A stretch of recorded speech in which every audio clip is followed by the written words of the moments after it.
Welcome to Pet Sitter Confessional, an open and honest discussion about life as a pet sitter. Thank you to Pet Sitters Associates and our Patreon members for supporting today's show. Pet sitters like Lisa, Jillian, Liz, Kathy, Kristen, Barbara, Holly, and Julie, thank you very much for taking some of your hard-earned pet sitting and dog walking dollars and helping to support the podcast every month. If you would like to learn more about what that means and help to keep the show going, you can go to petsitterconfessional.com/support. Recently, we have been a little frustrated. A little? By some of our long-term or more consistent clients. They've been casually mentioning that they use other people or other companies for services that we offer and are available for. It's not like we are taking vacations. Like, we operate our company 365 days a year because we have a team, so we are always available. And sometimes our existing clients look elsewhere, which is, again, a little frustrating. Yeah, effectively, though, we are replaceable to them. We are not integral to the way that they live their lives. And this has been swirling in our brain. And then Megan and I were doing a visit together, which we very rarely get to do, but it was a great time to do that with this day. And we were in a client's home taking care of their dogs. And on their wall, they had this plaque, and it was actually framed on their bookshelf. And it said, "To become irreplaceable, one must be different." And it really was a gut punch at that time because we were going through these same feelings and thinking about this. And I was like, who said this quote? Who was this? And it was Coco Chanel, right? I don't know. I don't know if you've heard of Chanel, but they're kind of a big deal. And it really got us thinking about those two words that she mentions there of irreplaceable and different, because they're two things that we as business owners struggle with of how do we become irreplaceable, because that means that our clients, that our services are sticky to that person and they don't easily move to and from us. And then being different is something we struggle with because we don't want to be different sometimes. We like to be predictable, or we don't know what being different actually means. Well, when I hear of being different, three things come to mind. It's different from your client's expectations. It's different from other dog walking and pet sitting companies in your local area. And then it's different from you as a person, who you were yesterday. It's being different from yourself. And if you like alliterations. And who doesn't? You could put it as expectations, experience, and then expertise. So how do you become different from the client's expectations? It's first understanding who they are, your ideal client.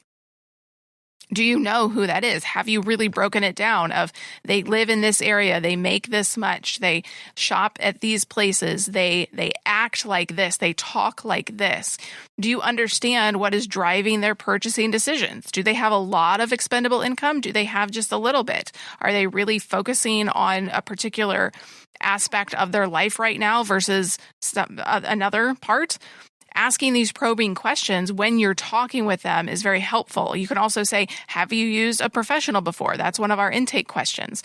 Where do you typically go for pet care, or what do you do for pet care? Is it usually a neighbor or a friend, or do you have another pet sitter that you use and they're just not available this time?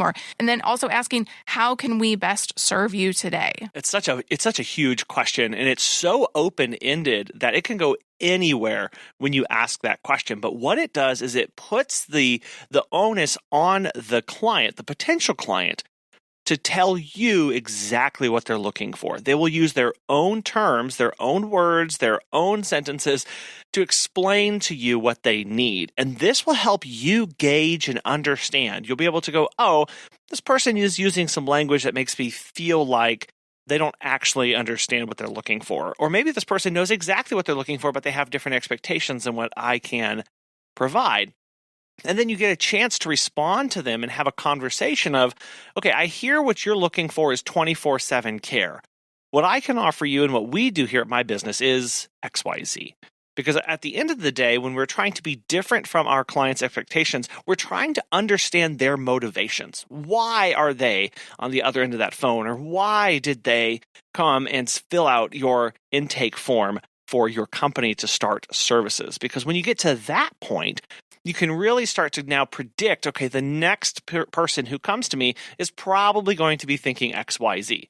Now, this allows you to then get ahead of the curve and start guiding them through your process, explaining exactly what you do and how you do it. Then there's the aspect of how are you different from other pet sitting and dog walking companies in your area? Have you done the market research to understand what the actual state of pet care is in your area? What kind of services are being offered? Are they the same as yours or different? What kind of pricing exists? And we're not talking about trying to be the cheapest here, but can you design a package or a service that fills a price gap in your area while still providing a lot of value? Part of understanding that market research is what kind of experiences do clients have with them? You can do that through reading reviews. Are there good experiences or not so great? Or does the other company have any particular pain points that people keep bringing up of they don't fill this need for me, or I was looking for this and they don't do this, or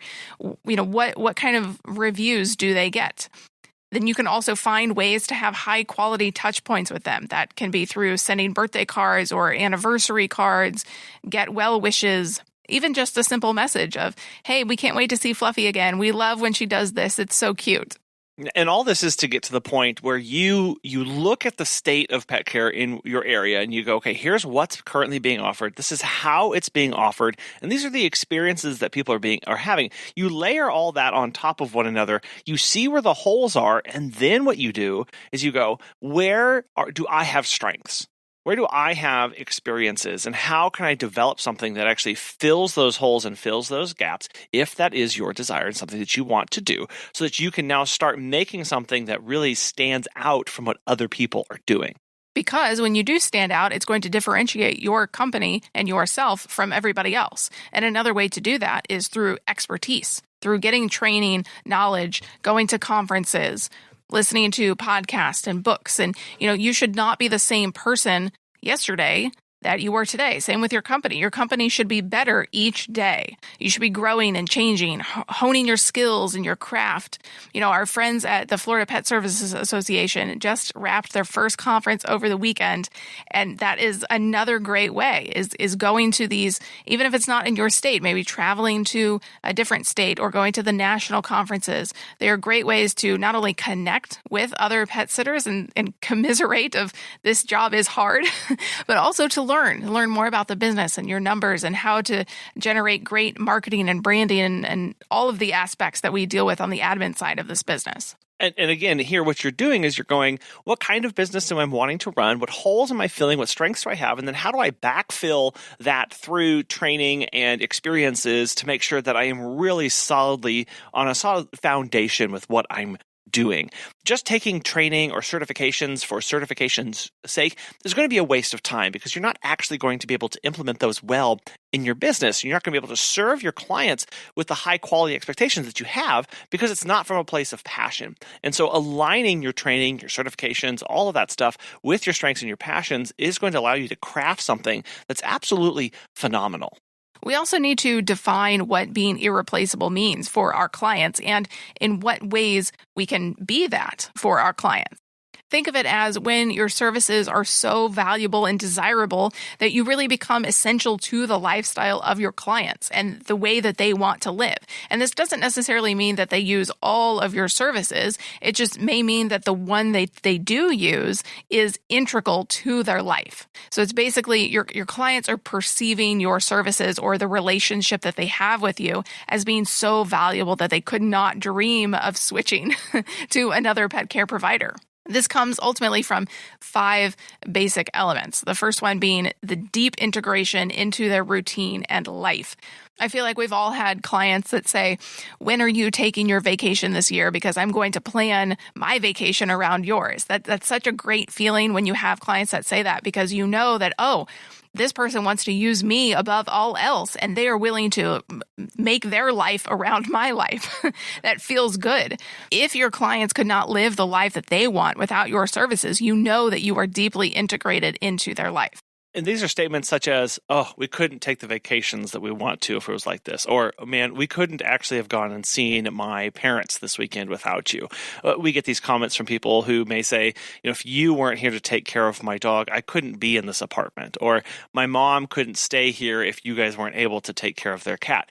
It shows you that you are allowing them to live a life that they want to live. Being irreplaceable could also mean that there's too high of switching costs. The client would have to spend too much time or money to get somebody else to do the service that you provide. The cost is too high for them to go switch. Yeah, moats are great. They make it hard for people to get into your company, meaning you can filter out and try and select for the right clients.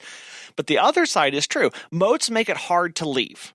There is already a lot of people will develop that sunk cost fallacy of, I already went through the meet and greet. I already filled out 49 pages of information. I've already developed all this stuff. I don't want to have to go and do that with somebody else. Now, this isn't the best feeling thing in the world as a company, but it is true for why people do stick around. If the client has already paid $40 for your meet and greet and $20 for your lockbox deposit and took an hour of their time for the meet and greet, these are high switching costs. They're probably not going to easily leave you. Now, there are some instances where the client just doesn't care at all costs. They want to get out of their relationship. But for the most part, if you've made the barrier to entry so high and had them jump through so many hoops already, they're probably going to stick with you unless you do something drastic, because they already have that emotional connection to you and your brand or your company. And that is another part of being irreplaceable. Through these previous experiences, the meet and greet, that first impression of, oh, wow, you are my pet sitter. I have gotten this emotional connection from you and this bond. I now trust you. I share the same values that your company does. This makes it easier to be irreplaceable. Well, and I actually just did a meet and greet today where I was talking with the client, and at the very end I said, do you have any questions for me? And she just says, no, I've been stalking your Instagram page. I've been following you guys online, and I just have such a sense of peace and trust and that I know you, and I can't really explain it, but I already have a connection with you all, and I'm so happy to finally get to work with you guys and need your services. That trust was already there. And then there's the aspect of having shared values with your clients where you say, we as a company are for XYZ. And if they as a client identify with seeing, oh yes, I also like XYZ, they can then go, these are my people. I feel connected with them, and they're less likely to leave you because you are part of their tribe at that point. Part of building that connection and that trust is being proactive with their needs, and that is the fourth element of being irreplaceable. As a puppy ages into a senior dog, you should be providing new services for them and information should they need it.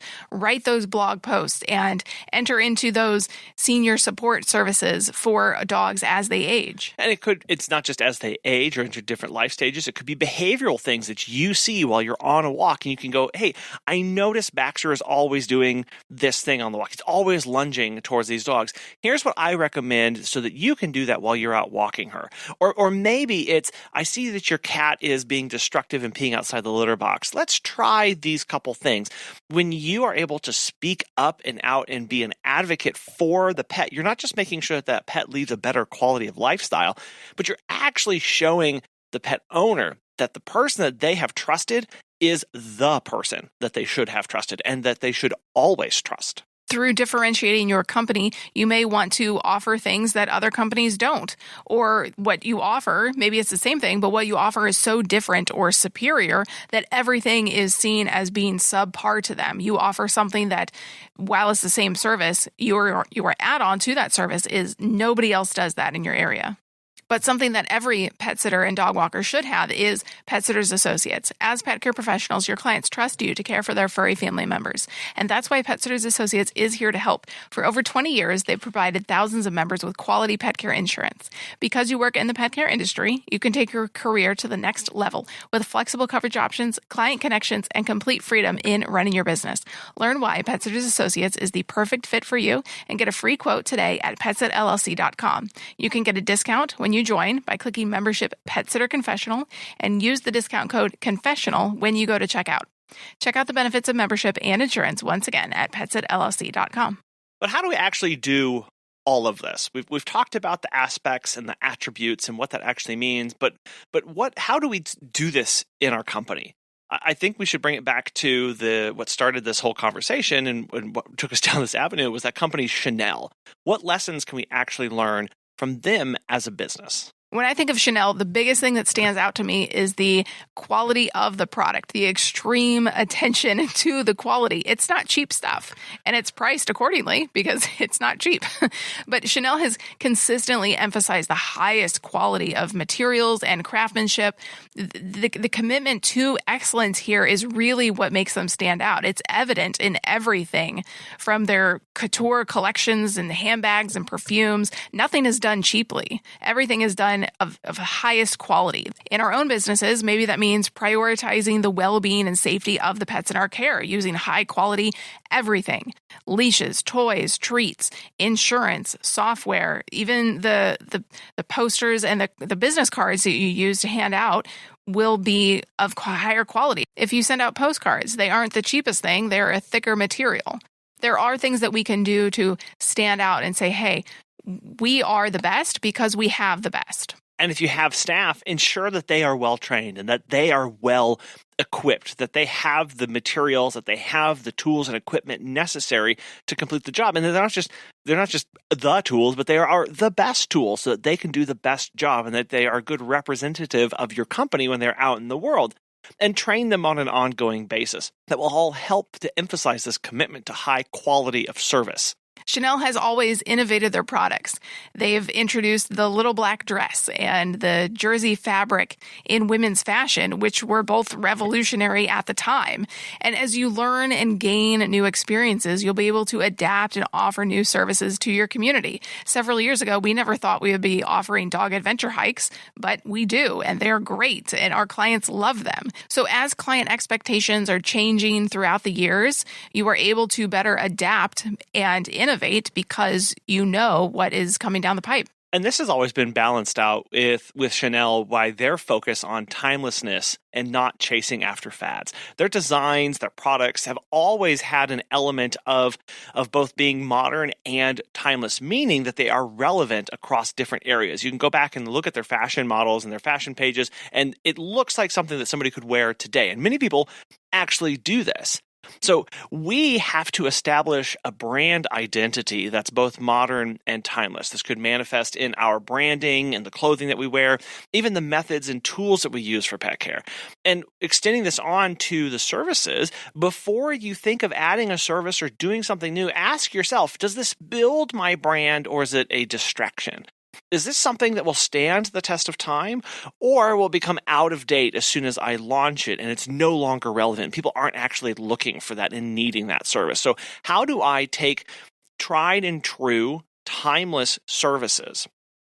The dog walk. Okay, that is something that is timeless. That is something people will always need. How do I make that something fit what people are looking for today? That's where we do our innovation and our design in our services and our brand. The dog walk is timeless. So while you can do add-ons, you can have different technology throughout the years, at the end of the day, it has to be consistent with your brand. You have to consistently provide the same quality every single time, and it has to match your brand. You have to consistently maintain that image, that aesthetic. You know, with Chanel, it's the interlocking CC logo and the chain strap. Those are just a few of the recognizable symbols associated with Chanel, but it's developing, for us in pet sitting, it's developing that recognizable brand with consistent messaging, the aesthetic, the service quality, the communication level. It has to all be consistent because that's what ultimately builds trust with our clients. It's the fact that we show up and when we say we do the service we say we're going to do, and we keep coming back time and time again. It builds that trust with them. The Chanel company has also been an expert with storytelling. They have used the personal story of Coco Chanel from her humble beginnings to becoming this fashion titan. And they've added layers of mystique and an allure to the brand through her personal story. And it's been skillfully incorporated and brought into the brand's marketing and image to make it something that really people are attracted to, that they want to learn more, and they see themselves and aspects of themselves and aspirations that they have in the brand. So share stories of pets that you've cared for, successful visits, triumphs and tribulations that you've gone through with pets, and the results that you've seen by offering the services that you can. This is as simple as including testimonials from satisfied owners and people who've used you before, and sharing out those reviews that you get on Facebook or on Google. Also use a strong narrative about why you started the business. Where were you? What was the reason? Who was your first client that changed everything for you? And then any personal connection that you have to pet care. This will help resonate with the clients to see exactly who they are working with. Chanel is also a great example of why we should diversify our products. They initially started off as just clothing, but as you know, they've expanded into cosmetics, perfumes, eyewear, watches, all these luxury markets that we think of. And then they launched the Chanel No. 5, and it was a significant milestone. It is the best-selling perfume in the entire world, so it solidified the brand's legacy. Consider doing that for you in your business. Expand your services beyond just pet sitting and dog walking. We just said dog walk is timeless, but think about grooming or training or pet photography or dog adventure hikes. Maybe you get asked to do a lot of overnights, but you don't want to. You don't want to sleep in somebody else's bed. So think about a late night tuck-in or an almost overnight as possibilities for this alternative. The last image that Chanel has really solidified is the limited accessibility. And this one can be a little tough for us to incorporate into our business, but while Chanel has grown, they have maintained that limited accessibility. They've always positioned themselves as the luxury brand. They really produce limited quantities. And so that ensures that their products remain coveted. They're at a high price point. They are quality products, and they're only available to a certain amount of people. You may try offering exclusive packages or teacher discounts. We just had a big back-to-school rush, so you could have offered teachers get X% off, or a membership that comes with some added benefits. This really creates this sense of exclusivity and loyalty among clients. And you say, thank you for being loyal. Here is something in return. Well, and this can be hard for us to conjure up because we go, well, I can take on, I don't know how many exclusive members I can take on in my business. So just pick a number. Maybe you just say, hey, everybody, I'm opening up 5 spots for my ultra exclusive diamond package plus VIP to the moon and back service. Okay, probably don't use all those words. Maybe. I don't know. This is just you. I'm just the idea guy. You run with this. You say, I've got 5 spots for this, and here are the 10 benefits. And after a month, it'll close, and I'm not opening it up for next year. It's a technique to get people and see, oh my goodness, there's a time element to this. There's a limited availability. It's the hotness that everybody's looking for. You can get on a waiting list, and now you get people's emails, and you're communicating, you're marketing to them, and go, well, while you're waiting for the ultra blah, blah, blah, blah, here's other things that I can offer you until you get into this spot. And then you can open up more or do whatever you want. But it's a way to now shape this of taking something that has no limited accessibility and forcing that upon your services in some aspect. But that ties in with the importance of having adept management and marketing strategies, because if you just throw spaghetti at the wall and see what sticks, probably not much is going to stick if you don't have some sort of plan or action step or know what your end goal is to begin with. Because if you don't have what your definition of success is and what kind of markers you have for the end result, you aren't going to know if this thing worked or not. Yeah. All of Chanel's success here is due to people working in the industry and making these decisions. You could have all of the things stacked in your favor, and you could mismanage them. You could not foster the relationships. You could refuse to change and adapt, or you could refuse to do these things, and your business not flourish. And that's where we have to, I think, going back to the very beginning of our expertise. At the end of the day, we become what is going to help or hinder our business. And that means that if we start reaching a point where we have tapped out on our ability to move forward, we have to bring in help in. Or we have to go get help, or we have to learn more or do something to see and try and do one more thing in our business. Because if we are not working and functioning at our best, that does impact our ability to make sound and good decisions for our business. We would love to know how you all are irreplaceable to your clients. You can email us at feedback@petsitterconfessional.com or send us a message on Facebook or Instagram at PetSitterConfessional. Thank you very much for listening today, and for Pet Sitters Associates and our Patreon members for sponsoring today's show, and we will talk with you next time. Bye.